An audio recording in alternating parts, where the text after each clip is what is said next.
In the Unresolved Problems segment tonight, President Obama's use of power. On the heels of the president's controversial action on immigration, which is pretty much amnesty for 5 million illegal immigrants, he's now threatening to use the Bureau of Alcohol, Tobacco, and Firearms to ban certain kinds of bullets. Bullets, because, you know, they're evil. Is the president misusing his power to get around an unfriendly Congress?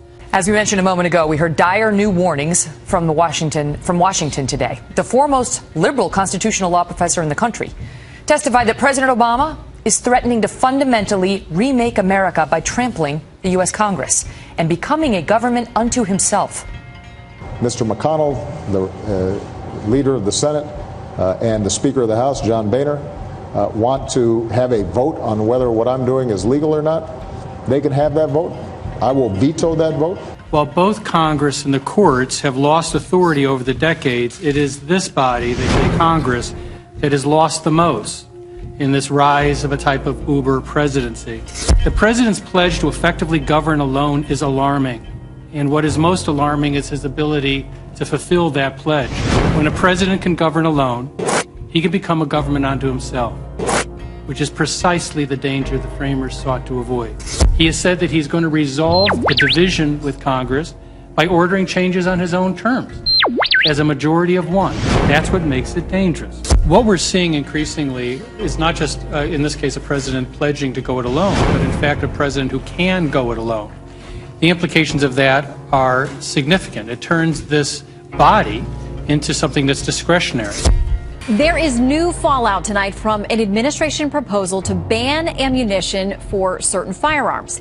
Critics are calling it, quote, gun control by executive order. Tonight, the head of one of the country's largest shooting groups is here to weigh in. Larry Keane is the senior vice president and general counsel of the National Shooting Sports Foundation. Larry, good to see you tonight. It's great to be with you, Shannon. Thanks for having us on. Okay, so I want to explain a little bit. The ATF is putting out a process in which it may take away an exemption that currently exists for certain kinds of ammunition that are sold and widely used. Now, there are those who believe that because the administration's not been able to get tougher gun control restrictions and outlawing certain things, firearms that they wanted to through Congress, they're going to use executive action to go about this another way. And tonight, you're actually demanding an apology from the ATF. Tell us why. Well, we've been talking to ATF about these issues for some time. And then on a Friday the 13th at 4 o'clock, they put out this proposal that would ban this very common ammunition on a Friday of a 3-day weekend, and then give the industry and the public only 30 days to comment. And in the document, they refer to criminals as a consumer group, which is really pretty offensive to industry. We don't sell our products to criminals. We sell our products to law-abiding Americans exercising their constitutional rights. All right, so the ATF has said, listen, this stems back to a law that's meant to protect law enforcement officers, and they say that is the goal here. They want to make sure that we're protecting our men and women out there on the front lines.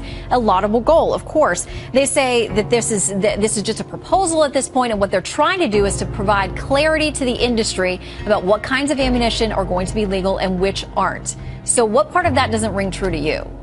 Well, Shannon, we all would agree that we don't want police officers to be shot with any kind of ammunition ever. The problem is that they're seeking to withdraw an exemption that they granted that's been around for 30 years, and because of that, they would ban one of the most common types of ammunition used by law-abiding Americans for rifle target shooting in modern sporting rifles, AR-15s, that are the most popular rifles being sold today. And the concern is that they weren't able to ban those firearms, which is a stated position of the administration. And so now they're trying to ban one of the most common types of ammunition that's used, and it's ammunition that has never been used to harm a police officer. There's not one single documented case where a police officer has been shot through a vest and killed with so-called armor-piercing ammunition. So this exemption has been around for 30 years. There are hundreds and hundreds of millions of rounds of this ammunition that are used by consumers lawfully for rifle target shooting every year in the United States without harming police officers. And rifle ammunition that's made with lead ammunition is also unfortunately capable of penetrating vests as well. And so banning this is not going to advance law officer safety. It's certainly a goal that we all share, the industry shares, ATF shares, everyone does, of course.